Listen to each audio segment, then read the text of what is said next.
তিনিচুকীয়াৰ ফিলবাৰীত সন্ধানহীন তিনিগৰাকী কিশোৰী সপ্তম আৰু অষ্টম শ্ৰেণীত অধ্যয়নৰত ছাত্ৰী তিনিগৰাকী ৰংপুৰ মেজগাঁৱৰ মণ্টু তাঁতী মনভাই তাঁতী আৰু ফিলবাৰী বৰগাঁৱৰ অজয় শ্বাহৰ কন্যা সন্ধানহীন দুষ্টচক্ৰই কিশোৰী তিনিগৰাকীক ফুচুলাই বহিৰাজ্যলৈ লৈ যোৱাৰ সন্দেহ পৰিয়ালৰ ঘটনা সন্দৰ্ভত পৰিয়ালে আৰক্ষী থানাত ৰুজু কৰিছে গোচৰ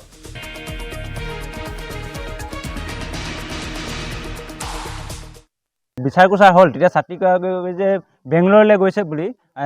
আচলতে তেখেতলোকৰ কোনোবা এগৰাকী ছাত্ৰী থ্ৰুৱেদি ফোন আহিছে যে ঘৰলৈ যে ছাত্ৰীগৰাকী আচলতে বেংগলোৰলৈ গৈছে সেই ছাত্ৰীকেইজন আচলতে একেবাৰে কম বয়সীয়া ছাত্ৰী 7-8ত অধ্যয়ন কৰি থকা ছাত্ৰী আমাৰ এই ক্ষেত্ৰত খালি সম্পূৰ্ণ সন্দেহ আছে যে কোনোবা মানৱ সৰবৰাহকাৰী ব্যক্তি আচলতে প্ৰলোভনত আচলতে পৰিচালিত হৈ তেখেতলোকে আচলতে বেংগলোৰৰ দৰে স্থানলৈ আচলতে গৈ আছে বুলি আমাৰ সন্দেহ হৈছে কোনোবাই মানে তাক লগত লৈ গৈছেগৈ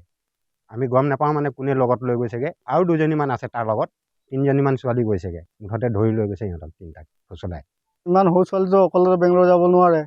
যাতে আমি জানো যে সিহঁতক কোনোবাই ফুচলাই লৈ গৈছে পুলিচ আৰু মুখ্যমন্ত্ৰী আৰু সংগঠনে যাতে য'তে আছে আমাৰ ছোৱালীকেইজনীক মানে বিচাৰি আনি দিয়াৰো আমি অনুৰোধ জনাইছোঁ